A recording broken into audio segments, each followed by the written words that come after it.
আমার নাম টুটু সাধু, আমার চ্যানেলের নাম ক্যামেলিয়া।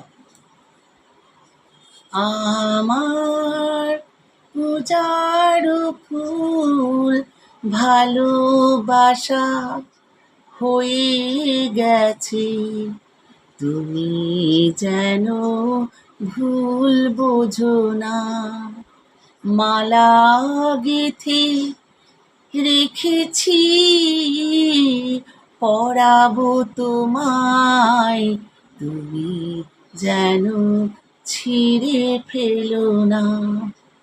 আমার পূজার ফুল ভালোবাসা হয়ে গেছে, তুমি যেন ভুল বোঝো না।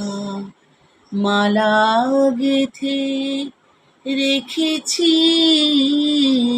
পরাবো তোমায়, তুমি যেন ছিঁড়ে ফেলো না।